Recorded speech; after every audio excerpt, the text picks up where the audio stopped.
um dos setores mais impactados por essa redução da jornada é a indústria. E é sobre isso que nós vamos conversar agora. Nós vamos receber aqui no Hora H o presidente da Confederação Nacional da Indústria, Ricardo Alban, que está nos nossos estúdios em Brasília. Nosso diretor de editorial em Brasília, Daniel Hittner, também faz parte dessa entrevista. Presidente Alban, muito obrigada pela sua presença. Bem-vindo ao Hora H. Obrigado a você, Thaís. Boa noite para o Thaís, para o Daniel e a todos os ouvintes. Presidente, eu começo lhe perguntando sobre qual é a sua preocupação de última hora, porque o governo realmente ligou a chave da eleição. Citei aqui agora há pouco, né, a frase da ex-presidente Dilma: a gente pode se fazer o diabo para a eleição. E eu queria a sua avaliação de imediato. O que isso vai provocar? O senhor acha que o governo está errando no diagnóstico e arriscando essa medida tão assodada? Olha, Thaís, você bem disse a palavra certa, assodada. Primeiro, eu gostaria de parabenizar toda a indústria. Hoje é o nosso dia da indústria e acabamos de receber esse presente. E todos aqueles que compõem a indústria, como quer seja trabalhadores, empreendedores e o conjunto de todos. Mas, infelizmente, como você diz, assodada. Seguramente, isso não é previsibilidade. E ainda mais, 60 dias, quer dizer, nem um ano fiscal se espera encerrar para se fazer justamente as novas programações, as novas previsibilidades. Como é que nós podemos ter alguma segurança jurídica ou laboral com tantas oscilações? E nós temos no próximo ano, ainda entrando o início da reforma tributária, convivendo com 2 ciclos.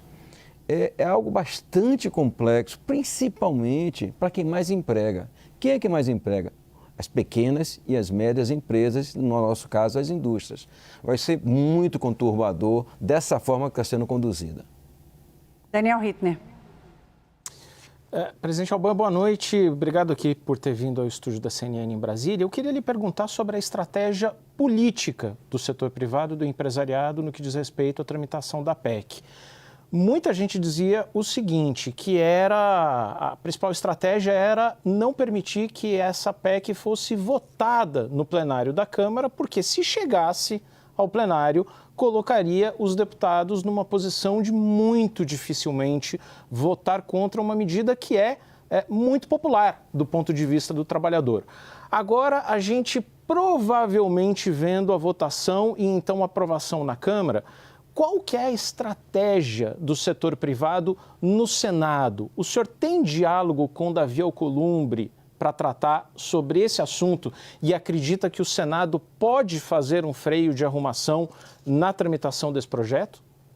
Daniel, o diálogo nós sempre preservamos. Nós tivemos um diálogo com o presidente Hugo Mota, com o relator Léo Prates, mas, infelizmente, essa narrativa de que isso é muito bom para todos os trabalhadores, em função de como foi colocado, porque eu acho que existem uns equívocos. Da forma que está sendo feita, o primeiro impacto que nós vamos ter é aumento de preço.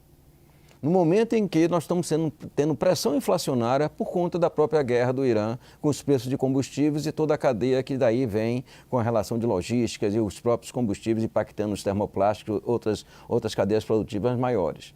Então, esse é o primeiro impacto. Então, esse ganho ele vai ser obscurecido pela realidade dos preços. Isso não tem para onde correr.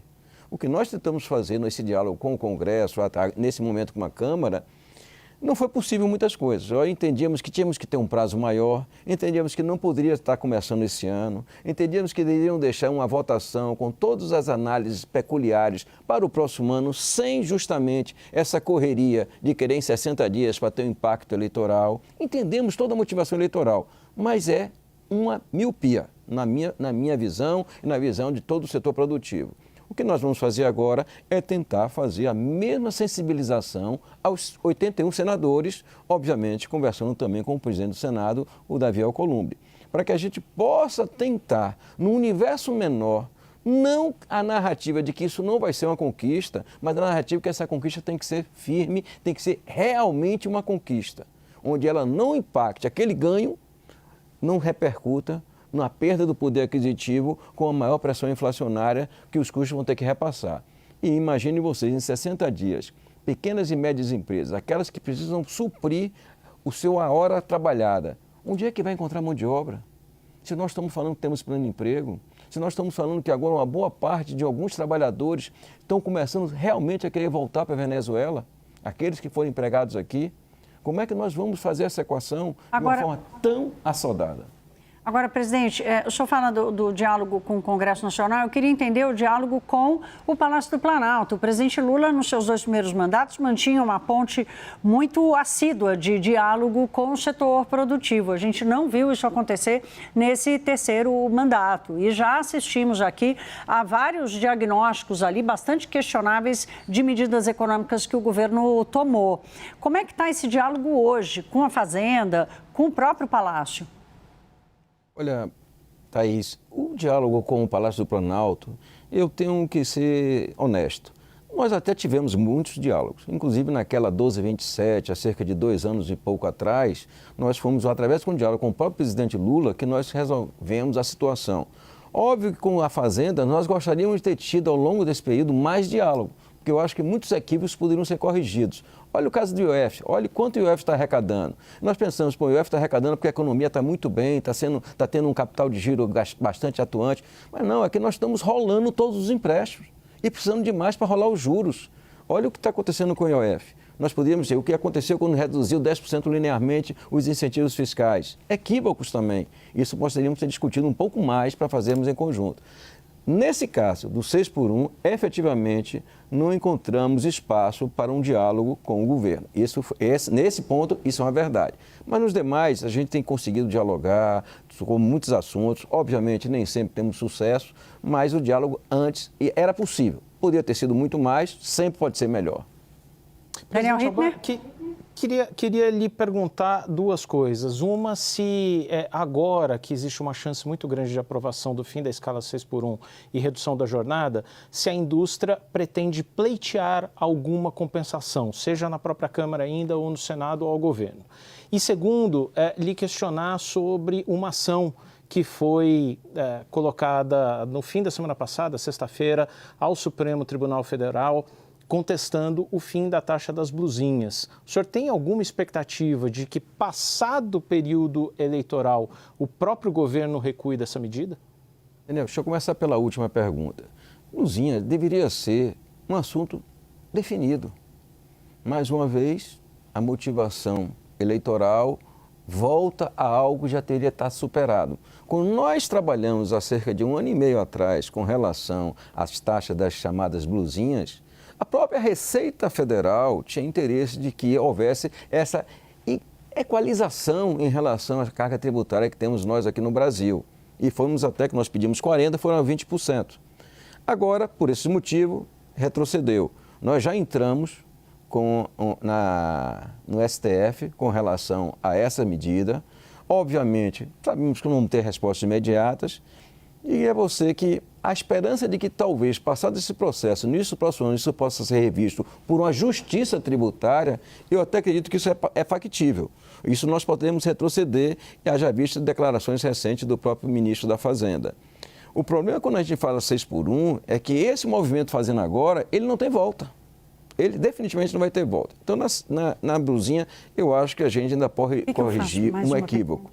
Com relação o impacto da 6x1, eu já acho mais difícil a gente conseguir algum tipo de retrocesso. O que nós vamos tentar, sim, é no Senado discutir melhor essa fase de transição, discutir melhor esses 60 dias e, como você fala de compensação, se nós estamos falando de reduzir de 44 para 40 horas, num cenário mundial hoje totalmente diferente, com alta competitividade e o Brasil perdendo produtividade, nós queremos fazer assim, por que nessas 40 para 44 horas não deixa de existir encargos? Essas 4 horas, quando for, mesmo que seja gradativo, 1 hora por ano, por exemplo, que é a nossa racionalidade, essas 4 horas não exista encargos de CLT para ninguém, nem para os empregadores, nem para os colaboradores. De tal forma que os colaboradores vão sair ganhando aqueles 11% do INSS e os trabalhadores e os empregadores, no custo adicional que teria para ser transmitido para os preços, ela pudesse não transmitir tanto, não tendo encargo nessas 4 horas.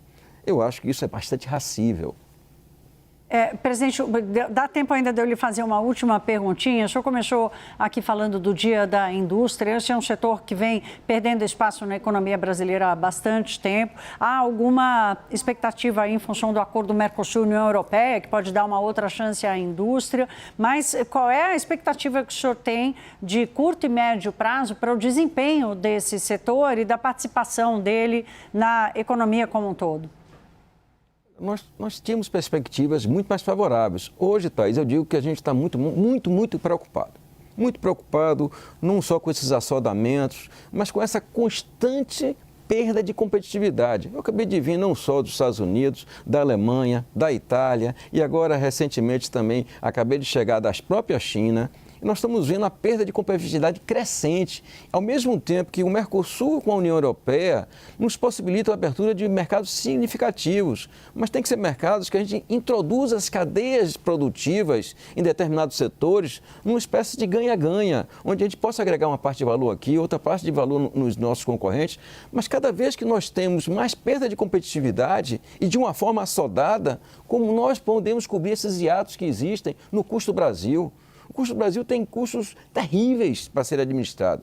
Energia, a gente está sendo beneficiado porque a energia está subindo no mundo inteiro, mas já vai encontrar sua equação. Nós temos energia cara por um monte de penduricários, um monte de encargos sociais e encargos fiscais que existem sobre ela. Mas como é que nós vamos fazer com a nossa produtividade, com o nosso avanço tecnológico? Como é que nós vamos fazer com esse aumento de carga horária? O que é que a Argentina está fazendo? Aumentou a carga horária. O que é que o Paraguai tem nos mostrado? Mais de 200 empresas foram para o Paraguai recentemente. O que é que nós estamos vendo também aí com toda essa competição internacional? Então, nós estamos trabalhando de uma forma anti a corrente. Nós conversamos com o presidente da Confederação Nacional da Indústria, Ricardo Alban. Presidente Alban, muito obrigada. Volto sempre aqui ao Hora H. Uma boa semana. Eu que agradeço. Um abraço a vocês todos.